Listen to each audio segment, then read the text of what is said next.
Salihin from Canada. Assalamu alaikum wa rahmatullah. Wa alaikum assalam wa barakatuh. Sheikh, my question today is that some women claim that it is not permissible these days to, or recommended even, to marry more than 4 wives because they say that the Prophet and the Sahaba married more than 1 wife in their time. Only those who were orphan girls or the widowed women whose menfolk died in wars and so on. So is this something like a valid claim? They say we're only supposed to have only 1 wife these days, and if it is, even if we want to marry more than 1 wife to have more children, this is not permissible and it is disrespectful and objectifying women. Is this something correct? Okay, Ufiq Barakallah. First of all, Akhi, you, maybe a correction, maybe you've said this without paying attention to. It's not recommended to marry more than 4. It is prohibited to marry more than 4 wives. I think you meant to say it is not recommended to marry more than 1. So, yes, what they say is an Islamic ruling. So these women, when they come and object or give a verdict regarding whether it's recommended or not recommended and base their evidence and logic behind it, this is an Islamic ruling. We have to see if they are qualified to give such a ruling. Do they know the Quran? Do they have knowledge in Arabic? Do they speak Arabic? Do they have knowledge in fiqh?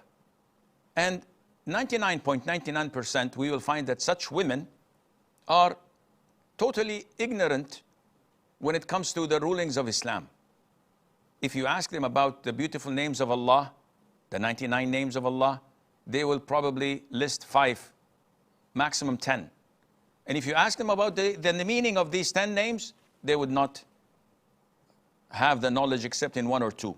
Yet they have the audacity to speak without knowledge about Islam and to give verdicts whether this is recommended or not recommended, when they themselves don't even know the basics of how to purify themselves after menses or when answering the call of nature.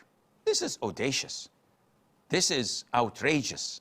Such people should be ashamed of themselves because they're speaking in Islam without knowledge.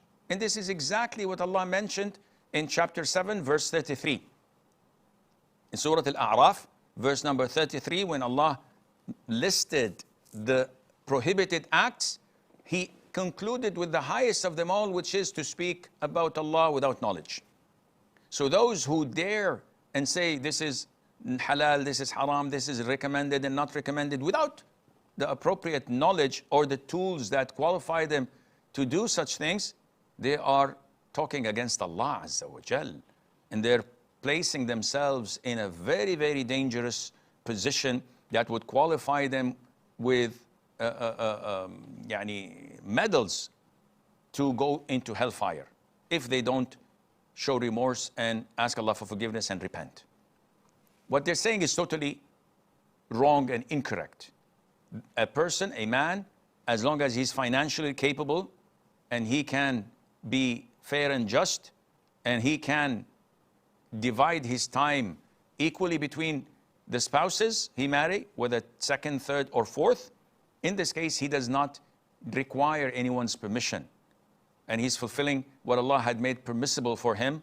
And who does not like this can find a big door to walk out of. You can file for divorce if you don't want to. It's your life, but you can't restrain your husband from marrying a second if he's fair and just and has the ability financially to provide for both families or more than that.